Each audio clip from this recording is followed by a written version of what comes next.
All right, let's talk about something weird. Have you ever really stopped to think about the bizarre ways we describe someone being, well, a little off? Today, we're going to dig into the hidden world behind our strangest phrases for crazy, from the cracked mind to the whistling head. So let's kick things off with a fantastic, kind of funny example. In some languages, if you want to say someone's confused, you'd say they have porridge in their head. I mean, where on earth does an idea like that come from? Is it just some random silly thing someone made up? And get this, it's not just a one-off thing. In Polish, it's cabbage soup in the head. In Russian, it's porridge in the head. So the food changes, right? But that core idea, messy stuff in your skull means you're confused, that stays the same. And that is our first big clue that there's something much deeper going on here. Okay, so, porridge in the head? What is the deal with all this talk of food being in someone's head? Let's officially start digging. Okay, here's the big reveal. As absolutely bizarre as these phrases sound, they are not random at all. Nope. They're actually following a kind of hidden logic, a secret set of rules for how we talk and even think about the mind. And that hidden logic, it's got a name, conceptual metaphor. And honestly, this is the key that unlocks the whole mystery. It's basically our brain's super clever trick for understanding something abstract, something you can't see or touch, like the mind, by comparing it to something concrete and physical that we all get, like a simple container. So if our brains are using these blueprints to build metaphors for madness, what are they? Well, the research we're looking at today boils it all down to 4 fundamental ideas.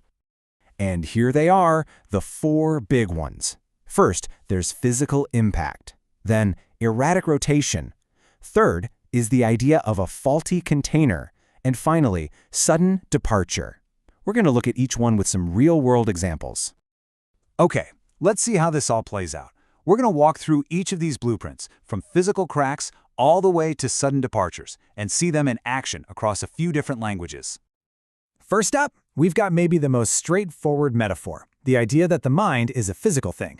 And hey, if it's a physical object, it can be hit, it can be damaged, it can even be broken. And this just illustrates the point perfectly. I mean, look how consistent this is. The Polish word stuknięty and the Russian stuknuty both literally mean knocked. And we do that too, right? We say someone got knocked silly. Same thing with being cracked. We say someone might crack up. It's the exact same logic. Okay, blueprint number 2. This one connects sanity with being stable and insanity with, well, spinning out of control. If your mind is working right, it's steady. If it's not, it starts to spin. And again, you see this stuff everywhere in our language. In Polish and Russian, they have words that basically mean twisted to describe someone who's a bit odd. And in English, come on, we say an idea is screwy, or that someone has a screw loose.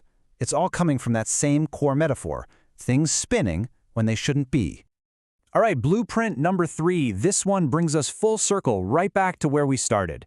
It's this idea that our head is a container for our thoughts. And mental trouble happens when that container is either empty or, filled with the wrong stuff. And there it is, the answer to our whole porridge mystery.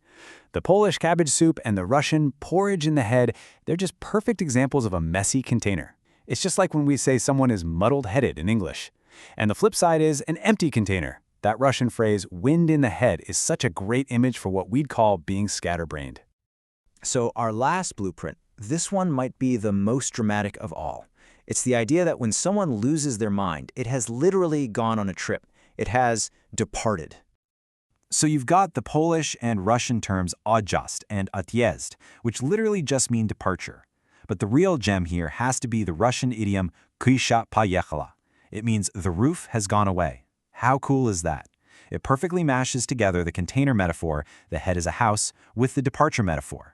The roof, the mind, has just up and left. Okay, so we've got these 4 clear patterns. That's awesome, but it just leads to an even bigger question. Why these 4? Why not something else? Where did they come from? To figure that out, we have to become linguistic archaeologists and start digging. So let's take that spinning metaphor we saw in a word like screwy. That idea didn't just pop up yesterday. You can trace it all the way back to a Proto-Slavic root from about 1,500 years ago, and that word comes from an even older Proto-Indo-European root from over 5,000 years ago.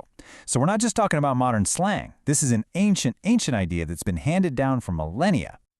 And that brings us to the final and frankly incredible conclusion. We're about to uncover this hidden history that's been hiding inside our own minds and our own words this entire time. And here it is, the absolute core of it all. These phrases aren't just quirky slang. They are, as the source material so brilliantly puts it, cognitive fossils. They're like little echoes in our language of how our ancient, distant ancestors made sense of their world. So when you think about it, the mind as an object that can be broken, the head as a container for your thoughts, sanity being stable and insanity being motion, these aren't new ideas we just came up with. They are ancient. They are foundational structures we've inherited through thousands of years of language, stretching all the way back to our Proto-Indo-European ancestors. Wow, it really makes you see language in a whole new light, doesn't it? It's not just a tool we use to talk, it's a living museum of human thought. And that leaves us with one final fascinating question to chew on. What other ancient ideas are hiding in the words you use every single day?